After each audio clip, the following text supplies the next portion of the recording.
तो आइए समझते हैं कि क्या है क्लासिकल थ्योरी ऑफ करंट। तो इसको समझने के लिए सबसे पहले हम समझते हैं कि कंडक्टर क्या होता है और कंडक्टर का बिहेवियर कैसा होता है। तो हम मान लेते हैं कि ये कोई कंडक्टर है और हम इसमें एक कुछ इस तरह से सेटअप लगा। अब क्या होता है, ये कंडक्टर है तो इसके पास फ्री इलेक्ट्रॉन्स तो होंगे। तो जब इसके पास फ्री इलेक्ट्रॉन्स हैं और हम इस पर क्या करेंगे, एक एक्सटर्नल इलेक्ट्रिक फील्ड लगा देंगे। ऐसे हमने यहाँ पर एक्सटर्नल इलेक्ट्रिक फील्ड लगाई। अब उस फील्ड के कारण क्या होगा कि इलेक्ट्रॉन जो है, जो कंडक्टर के अंदर है, वो यहाँ से रिपेल होकर इलेक्ट्रिक फील्ड की अपोजिट डायरेक्शन में जाके एक्यूमुलेट हो जाएंगे कुछ इस तरह से, और माइनस चार्ज यहाँ पे ऐसे डेवलप हो जाएगा और यहाँ पे डेवलप होगा ऐसे एक प्लस चार्ज। इलेक्ट्रॉन के मूव करने के कारण, क्योंकि इलेक्ट्रिक फील्ड है, इलेक्ट्रिक फील्ड के अपोजिट डायरेक्शन में इलेक्ट्रॉन मूव कर जाएंगे। अब जब इलेक्ट्रॉन इधर चले जाएंगे तो चार्ज सेपरेशन के कारण एक और फील्ड डेवलप होगी जिसकी डायरेक्शन कुछ इस तरह से होगी, और ये इंड्यूस्ड इलेक्ट्रिक फील्ड है। ये एक्सटर्नल इलेक्ट्रिक फील्ड है और ये इंड्यूस्ड इलेक्ट्रिक फील्ड है। क्योंकि कंडक्टर के पास बहुत ज़्यादा अमाउंट में फ्री इलेक्ट्रॉन्स होते हैं, तो कंडक्टर के द्वारा जो इंड्यूस्ड इलेक्ट्रिक फील्ड है वो इस इलेक्ट्रिक फील्ड को कैंसिल कर देती है। चाहे हम कितनी भी इलेक्ट्रिक फील्ड लगा दें, कितनी भी अमाउंट की इलेक्ट्रिक फील्ड हम लगा दें, कंडक्टर के पास इतने सारे इलेक्ट्रॉन हैं कि वो इतनी इलेक्ट्रिक फील्ड हमेशा इंड्यूस कर देगा जितनी उस पर लगाई जाएगी। तो इस कारण जो नेट इलेक्ट्रिक फील्ड होती है in the case of conductor is zero. यानी कि अगर मैं कह दूं E external plus E induced, so this is going to be equal to zero. यानी कि E एक्सटर्नल के अपोजिट डायरेक्शन में होती है इंड्यूस्ड इलेक्ट्रिक फील्ड। तो यहाँ तक तो चीज़ें क्लियर है कि इलेक्ट्रॉन इधर आ गए, ये सब चीज़ें हो गई। चीज़ें तब बदल जाती हैं जब हम इस पर लगा देते हैं बैटरी। तो अगर मैं इसको किसी बैटरी से कनेक्ट कर दूँ ऐसे, ठीक है, यहाँ पे मैंने इसको एक बैटरी से कनेक्ट कर दिया। अब जो ये इलेक्ट्रॉन है वो यहाँ ना रुक के ये एक साथ पूरे सर्किट में फ्लो करने लग जाएंगे। बैटरी उनको वो एनर्जी देगी, बैटरी वो उनको एनर्जी देगी कि ये इस पूरे सर्किट में मूव कर सकें। बैटरी हमेशा इनको एनर्जी देती है ताकि ये चार्ज पूरे सर्किट में चल सके।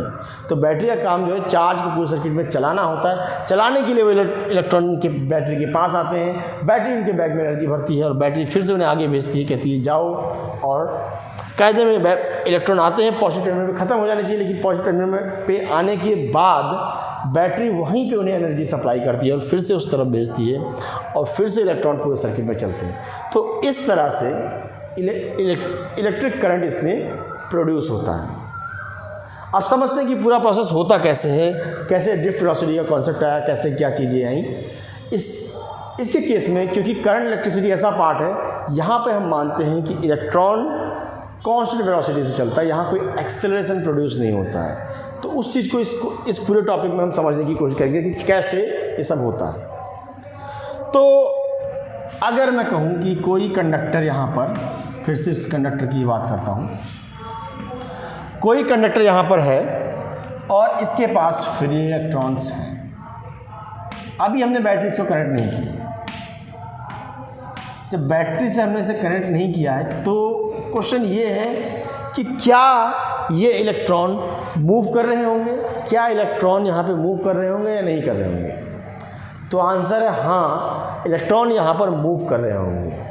तो इलेक्ट्रॉन अगर मूव कर रहे होंगे तो एनर्जी कौन दे रहा होगा उनको, क्योंकि ये कंडक्टर नॉर्मली एक रूम टेम्परेचर पे होता है और रूम टेम्परेचर पे कुछ ना कुछ इलेक्ट्रॉन के पास एनर्जी होती है by the formula kinetic energy of kinetic theory of gases से अगर हम इसे रिलेट करें तो KB × T, T is the temperature, KB is the Boltzmann constant. तो इस फॉर्मूले के अकॉर्डिंग इसके पास काइनेटिक एनर्जी कुछ ना कुछ तो होती है। तो उस एनर्जी को हम कहते हैं थर्मल एनर्जी, और थर्मल एनर्जी के कारण इलेक्ट्रॉन यहाँ पे मूव कर रहे होते हैं। यहाँ पे इलेक्ट्रॉन्स के पास थर्मल एनर्जी होती है और थर्मल एनर्जी का इलेक्ट्रॉन यहाँ पे मूव कर रहे होते हैं। तो थर्मल एनर्जी से मूव करने के दौरान अगर मैं इसको मिटा दूँ, उसी को समझते हैं, तो थर्मल एनर्जी से वो मूव कर रहे होते हैं। फिर भी क्योंकि इनका मोशन रैंडम होता है the motion of electron are random, motion of electrons are random। तो यहाँ पे इलेक्ट्रॉन का जो मोशन है वो क्या है, रैंडम है, और उनके रैंडम मोशन के दौरान कारण ये जो ओवरऑल वेलोसिटी इलेक्ट्रॉन्स की आती है वो overall velocity, overall average velocity जो इलेक्ट्रॉन्स की आती है वो ज़ीरो आती है। तो मैं ये कह सकता हूँ कि यहाँ पर वी एवरेज ऑफ वी, ये कह दो इसको यू एवरेज के नाम से इसको नाम दे देते हैं, इसको हम कहते हैं u average, and this one is equal to u1 plus u2 plus u3 plus u4 and dot dot dot un तक डिवाइड बाय n। तो इस तरह से इसकी u एवरेज वेलोसिटी है, और ये वैल्यू जो होती है वो ज़ीरो हो जाती है। कहते हैं इसको question 1 random motion of electron, मतलब कि इलेक्ट्रॉन कोई इधर घूम रहा है, कोई इधर घूम रहा है, कोई इधर जा रहा है, तो कुल मिला के नेट डिस्प्लेसमेंट ज़ीरो हो जाएगा। नेट डिस्प्लेसमेंट ज़ीरो यानी कि नेट वेलोसिटी भी ज़ीरो हो जाएगी। नेट डिस्प्लेसमेंट ज़ीरो हो जाएगा कुल मिला के सबका, अगर तो मान लो नेट वेलोसिटी भी ज़ीरो हो जाएगी, और या फिर एवरेज वेलोसिटी भी ज़ीरो हो जाएगी रैंडम मोशन के कारण, क्योंकि उन्हें उसी उतनी जगह पे ही घूमते रहना पड़ेगा। तो इसलिए average velocity in the case of thermal motion of electron is zero, और thermal due to thermal average velocity due to thermal due to the movement of electron by thermal energy is zero. तो यहाँ इस case में हमारे पास average velocity zero आ गई। ये तब का केस है जब बैटरी कनेक्ट नहीं थी। अब क्या होगा, जब बैटरी कनेक्ट हो जाएगी तब क्या होगा। अगर मैं इस इक्वेशन को ध्यान रखना, इसको आगे हम यूज़ करेंगे। तो अब जब हम इसे बैटरी से कनेक्ट कर देंगे तब क्या होता है उस पर ध्यान देते हैं। तो जब बैटरी से इसको कनेक्ट किया जाएगा, तो अगर मैं डायग्राम बनाऊं फिर से,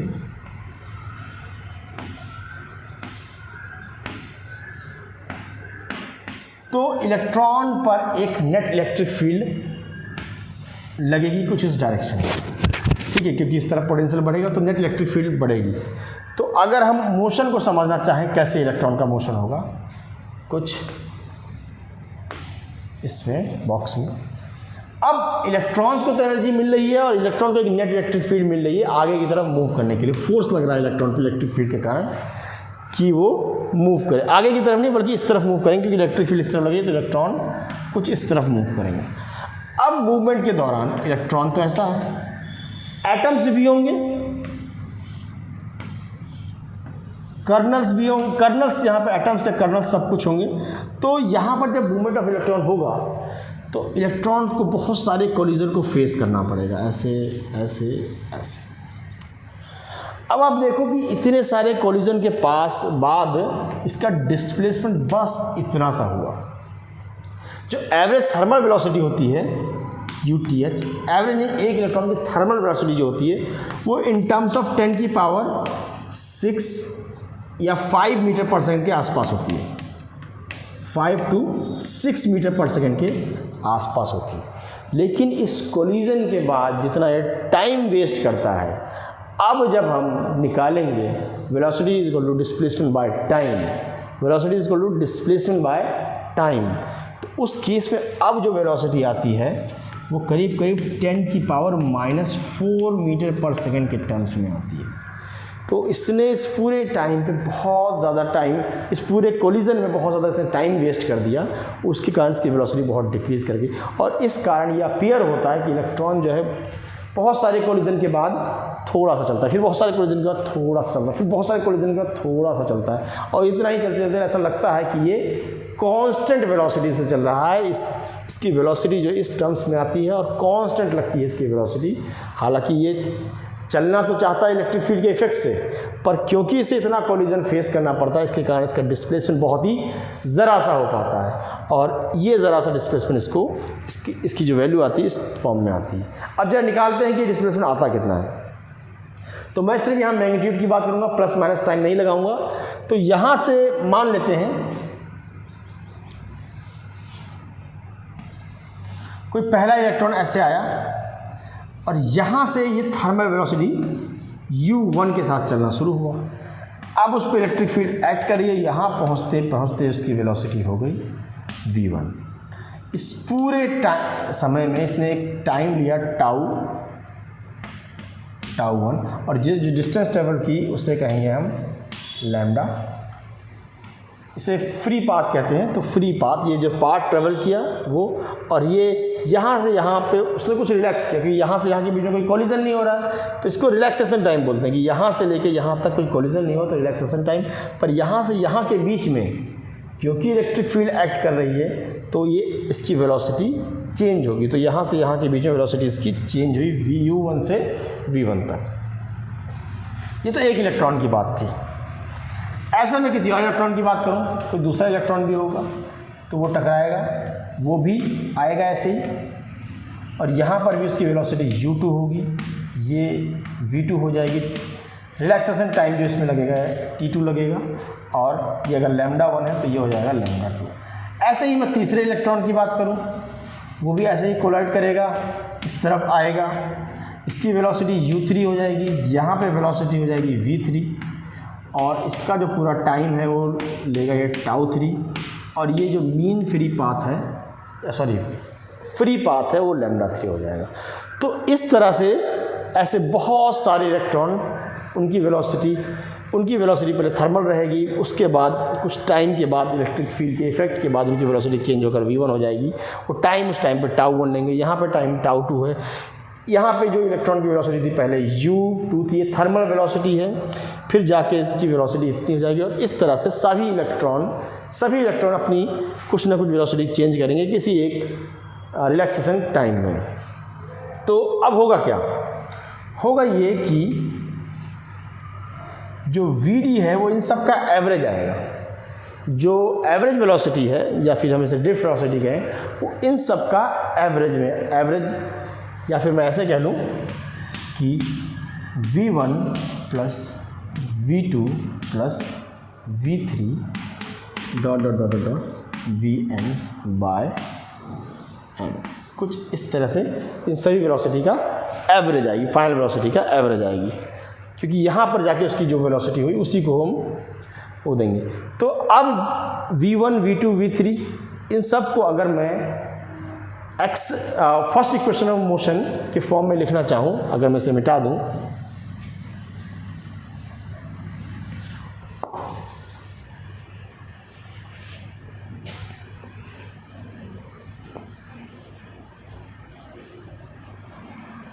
ठीक है, तो यहाँ से स्टार्ट करता हूँ, इस तरफ से ही लिखता हूँ इसको मैं, ठीक है। तो अगर मैं लिखूँ v1 को, तो क्या ये u1 प्लस a टाउ1 हो जाएगा। ऐसे ही अगर मैं दूसरे इक्वेशन को लिखूँ तो ये हो जाएगा u2 प्लस a टाउ2। ऐसे ही मैं तीसरी इक्वेशन को लिखूँ तो ये u3 प्लस a टाउ3, और ये n तक चला जाएगा। यहाँ पे हम इसको n से डिवाइड कर देंगे, ठीक है। तो ये हमारे पास अभी इक्वेशन आ गई। अब जब आगे बढ़ेंगे तो ये Vd है, और अगर मैं सिर्फ u1 वाले को एक साथ लिखूँ, u1 प्लस u2 un तक अपॉन n, ऐसे ही मैं a tau plus a टाउ2 n तक, ये हो गया n। तो ये तो हमें पता है ये क्या थी, थर्मल वेलोसिटी थी, एवरेज थर्मल वेलोसिटी, तो ये तो जीरो हो जाएगी। हमारे पास जो ये वैल्यू आ रही Vd is equal to a tau plus tau plus tau dot tau n तक आ। तो इसको जो हम लिखते हैं वो टाउ लिख लेते हैं, Vd is equal to tau a tau by a tau, मतलब इसको a टाउ लिखते हैं, और इसको हम कहते हैं टाउ को यहाँ पे average relaxation time, average relaxation time. तो यहाँ पे हमें टाउ की वैल्यू मिल गई। अब आगे बढ़ते हैं और हमें a निकालना है।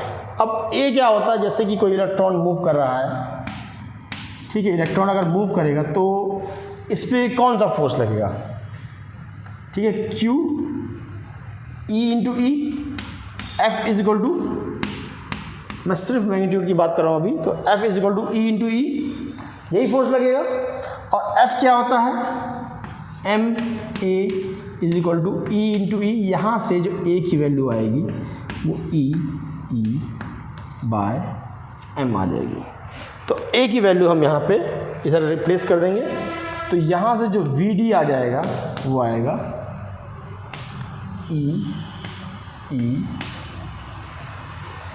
Bye M into tau. अब क्योंकि हमें पढ़ना करंट इलेक्ट्रिसिटी है, तो करंट इलेक्ट्रिसिटी के केस में हमें ई की उतनी ज़रूरत नहीं पड़ेगी, पर पोटेंशियल डिफरेंस ही पड़ेगी, तो हम मैग्नीट्यूड ही लिखेंगे यहाँ पे। तो potential difference V by L हो जाएगा, और यहाँ से जो ड्रिफ्ट वेलोसिटी का फॉर्मूला आएगा वो आ जाएगा E into V into tau by M into L. तो ये तो आ गया ड्रिफ्ट वेलोसिटी का फॉर्मूला, और इस तरह से हमने ड्रिफ्ट वेलोसिटी को कैलकुलेट भी कर लिया। और यही वो कांस्टेंट वेलोसिटी है जिसके साथ इलेक्ट्रॉन चलता है in a conductor when the potential difference और बैटरी इज अप्लाइड। तो यहाँ तक हमने ख़त्म कर दिया। अब आगे बढ़ते हैं इसको, और हम डिराइव करते हैं करंट का रिलेशन क्या है ड्रिफ्ट वेलोसिटी के साथ। चलिए देखते हैं इसको।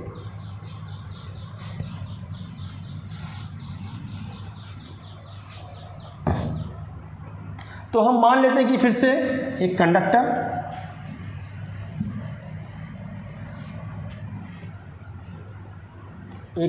है और कोई एक सेक्शन मानते हैं कि यहाँ पे एक सेक्शन है और यहाँ पर एक सेक्शन है, इलेक्ट्रॉन इसमें भरे हुए हैं। अब किसी टाइम dt पे यहाँ से यहाँ तक इलेक्ट्रॉन जाते हैं, ठीक है। तो अगर मैं कहूँ कि कितने चार्ज किसी टाइम dt में यहाँ से यहाँ गए, जब इसकी वेलोसिटी vd ही रहेगी, ड्रिफ्ट वेलोसिटी, एरिया इसका कैपिटल A हो जाएगा। अगर मैं कहूँ कि कितने इलेक्ट्रॉन गए, तो पहले तो हम नंबर डेंसिटी देखेंगे, कितने नंबर ऑफ इलेक्ट्रॉन थे, क्या नंबर था उस इलेक्ट्रॉन की वहाँ डेंसिटी में। तो नंबर डेंसिटी हम n से रिप्रेजेंट करते हैं, इसे हम कहते हैं number of electron per unit volume. तो नंबर डेंसिटी है कि एक वॉल्यूम में कितने नंबर ऑफ इलेक्ट्रॉन है, तो नंबर डेंसिटी हो गई कि number of electron 1 metre cube में कितने हो गए।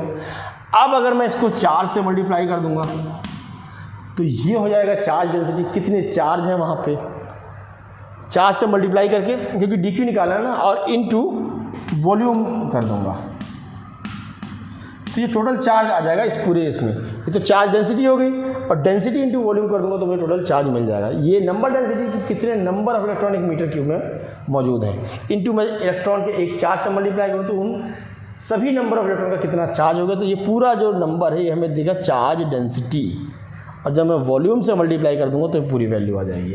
तो अब मैं वॉल्यूम की बात करूँगा जब, तो ये n इंटू ई, वॉल्यूम क्या होगा, एरिया इंटू ये वाली length, area into this length क्या होगा, वेलोसिटी इंटू टाइम, तो V D into D T. तो डी टी को हम नीचे ले आएंगे, तो यहाँ ये हो जाएगा D Q by D T is V D E N A. हम जानते हैं कि D Q by D T जो है वो करंट होता है, तो I is equal to V D E N A. तो ये करंट का ड्रिफ्ट वेलोसिटी के साथ रिलेशन आ जाता है। अगर हम चाहें कि करंट को ड्रिफ्ट वेलोसिटी की वैल्यू हम यहाँ से प्लेस कर दें, तो जो वैल्यू आएगी करंट की वो होगी I इंटू ड्रिफ्ट वेलोसिटी की वैल्यू है E into V into tau by M into L into E N A. तो ये वैल्यू आई। अब हम ई और ई को मल्टीप्लाई करते हैं, तो यहाँ से जो करंट आता है वो आता है potential difference into tau by M L E square N A. तो ये वैल्यू आ गई करंट की हमारे पास। अब अगर हम ओम्स लॉ को इससे वेरीफाई या ओम्स लॉ को बनाना चाहें इसी से ही, तो अगर मैं इसको मिटा दूं तो वहीं से जो इक्वेशन बनेगी वो बनेगी v बाय आई, अगर मैं v बाय आई लिखूँ ऐसे, तो v by I will be equal to ml ऊपर चला जाएगा m इंटू एल, ठीक है, बाकी टाउ ई स्क्वायर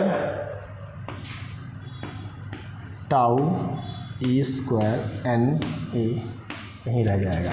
तो थोड़ा और फॉर्म में लिखें तो ये हो जाएगा m by tau E square n into l by A. तो ये पूरी वैल्यू जो है रेजिस्टेंस हो जाएगी और ये वैल्यू जो है वो रो हो जाएगी, रेजिस्टिविटी और रेजिस्टेंस। तो अगर आप देखें, अगर जैसे ओम्स लॉ के अकॉर्डिंग क्या है, ओम्स लॉ में कहा था कि अगर फिजिकल कंडीशन चेंज नहीं होती हैं, if the physical condition are constant then voltage is directly proportional to current. तो यहाँ पर अगर देखिए फिजिकल कंडीशन, अगर मास ई और ए तो हमेशा कांस्टेंट रहेंगे जब तक हम टेम्परेचर नहीं बढ़ाएंगे। अब टाउ और एन की बात करते हैं, तो टाउ क्या है, कोलिजन का टाइम है। अगर हम टेम्परेचर बढ़ा देते हैं तो कोलिजन इलेक्ट्रॉन के पास एनर्जी ज़्यादा आएगी, कोलिजन और तेज होगा। तो कोलिजन जब तेज़ी से होगा तो ये टाउ जो है डिक्रीज़ कर जाएगा। उसी तरह से अगर हम एनर्जी और इलेक्ट्रॉन किसी और इलेक्ट्रॉन को दे देते हैं, तो जब इलेक्ट्रॉन को हम एनर्जी देंगे तो फिर से नंबर्स भी बढ़ जाएंगे या नंबर्स कम हो जाएंगे टेम्परेचर कम ज़्यादा करने से। तो अगर टेम्परेचर या बाकी चीज़ें हम नहीं बढ़ाते हैं तो ये टाउ और एन भी कांस्टेंट ही रहेंगे, बाकी वैल्यू हमने बता दी कांस्टेंट है। तो फिजिकल कंडीशन अगर सेम है तो V is proportional to I, in that case this thing will be constant. So this is what we call Ohm's law. So this is about this one. Thank you.